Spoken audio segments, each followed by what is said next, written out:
alcoholic. Hi, Dena. My friend's daughter, so my husband officiated this wedding a few weeks ago, and their 4-year-old daughter, she doesn't talk, she doesn't know a lot of words, but it stuck with me. She goes, "Hi, you. Hi, me." So I just can't stop doing that. Hi, You. hi, you. Me. Hi, you. It's so cute. I have one. Right here. Oh, thank you. I'm being recorded. So my sobriety date is December 8th, 2014. And I love being sober. Yeah. I love this program. Everything in my life is in one way or another a result of Alcoholics Anonymous. I heard someone say in a meeting that they need a stamp that says property of AA. And I feel like everything in my home and my life and should have that stamp on it, because I wouldn't have anything that I do if it weren't for this program. I appreciate a moment of silence for a child born tonight destined for alcoholism. That was me. My dad was my mom's coke dealer, so I was kind of screwed from the womb, which is fine. Luckily, a lot of people in my immediate family have like long-term sobriety, so they were kind of just hanging out waiting for me to come crawling into the rooms when alcoholism kind of had its way with me. I don't know what I'm going to talk about. I have like a general idea, I guess. The principles behind the steps has kind of come to mind for me. I went to a meeting like my first week or two sober, and someone said, if getting sober doesn't change your life, you might not be an alcoholic. And they said, if you have honesty and courage and hope and all these principles in your life when you get here, like you might not belong here. I definitely didn't have to go to the lengths that some people did in order to reach sobriety, but when I got here, I had nowhere to live, no money, no job, no friends. I didn't have a lot of honesty or hope or courage in my life, but I did have evidence of this program work. My dad got sober when I was 7, and I remember going to meetings before I got sober, and I would introduce myself as a survivor of alcoholism, and I was like either loaded or on my way to get loaded. I knew exactly what I was doing, which is kind of strange. I got I have like neon nails, and I get my nails and toes done a lot, and I was thinking yesterday that I had this moment one night. I was living in Bellevue, and I went to take a shower, and I looked at my toes, and it was inhuman. It talks in the book. It talks about all things involving being a human go out the window, and it was like I didn't care what I looked like.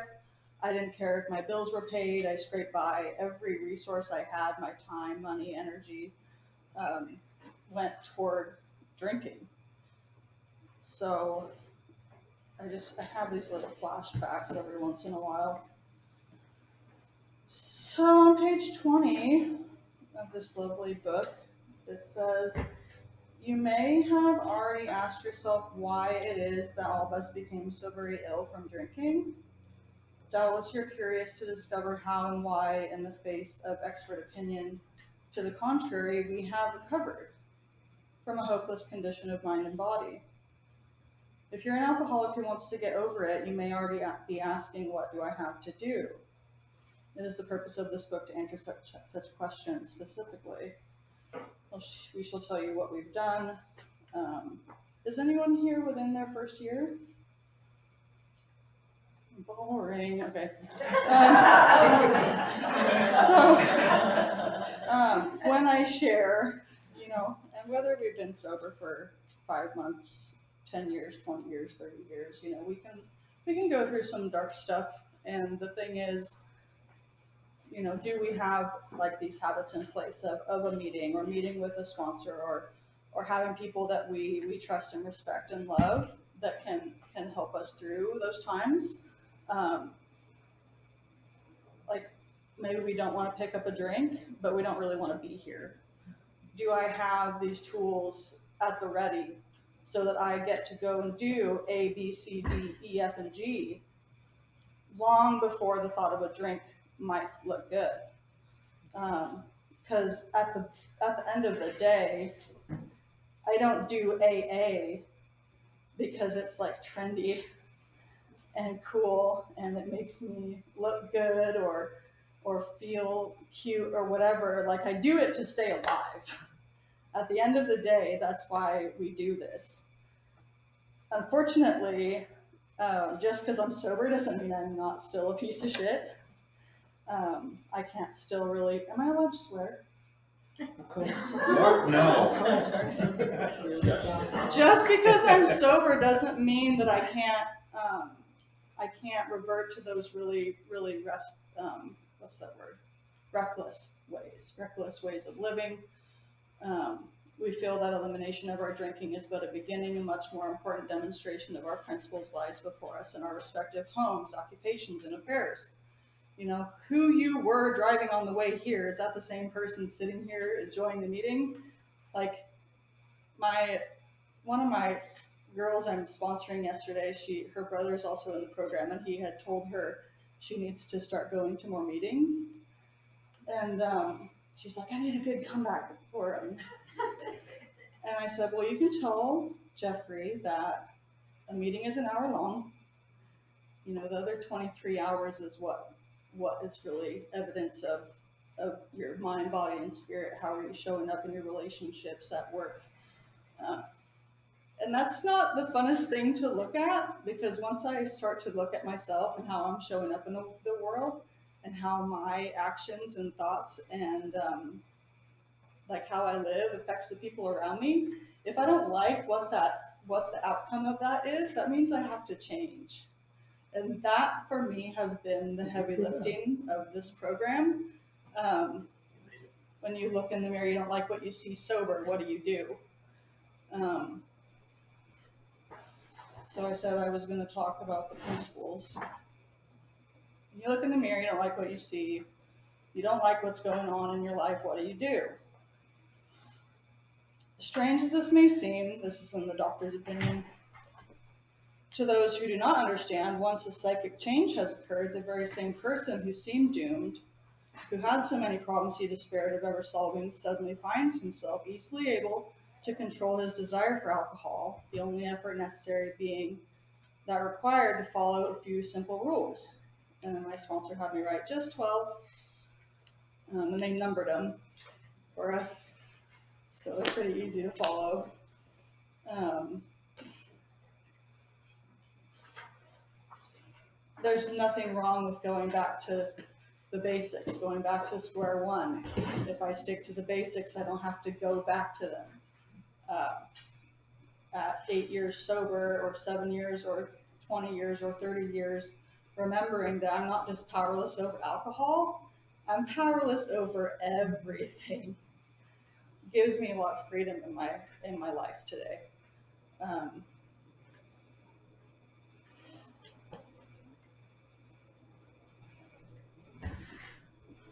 I like to replace the word drinking with thinking in the big book. I don't know if any of you have ever done that before. Uh, Men and women drink essentially because they like the effect produced by alcohol. So you could say men and women think essentially because they like the effect produced like by the way I think. We think we know everything. Um, the sensation is so elusive that while they admit it's injurious, they cannot after a time differentiate the true from the false.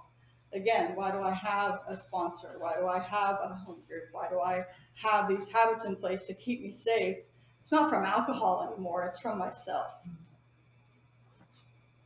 Yikes. If I am not doing like working those three sides and treating the three parts of my disease, one that most centers in my mind, shit starts to get really weird.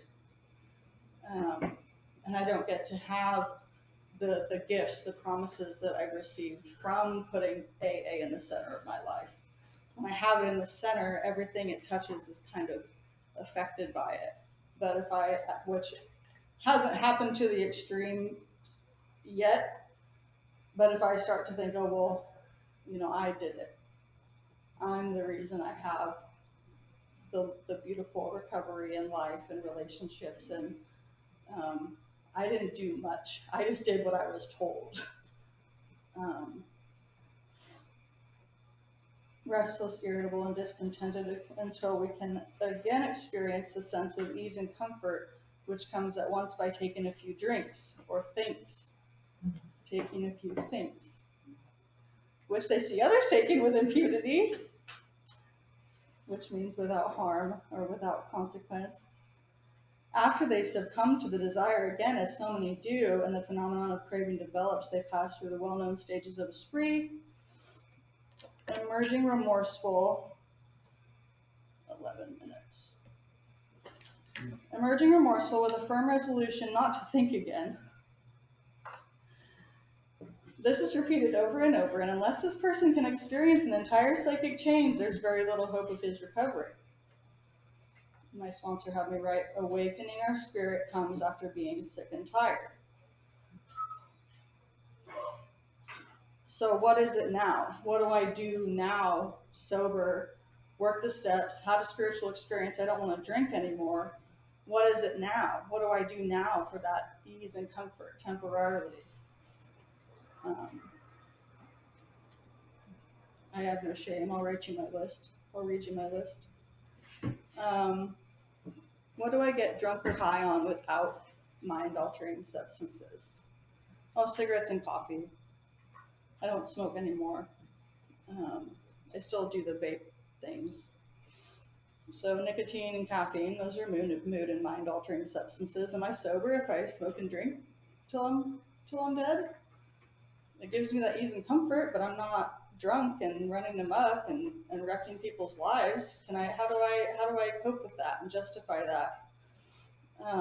Shopping, TV, social media, gambling, sex, crushes, procrastination, food, gossip, isolation. Faced with this problem, if a doctor is honest with himself, he must sometimes feel his own inadequacy. Although he gives all that is in him, it's not often enough. One feels that something more than human power is needed to produce the essential psychic change. So that first spiritual experience we have, whether it's in our first meeting or doing our first, for me it was a third step, or getting that first job. I celebrated 30 days and got a job and got a sponsor all in the same day. That feeling, that high that I got from just doing something differently,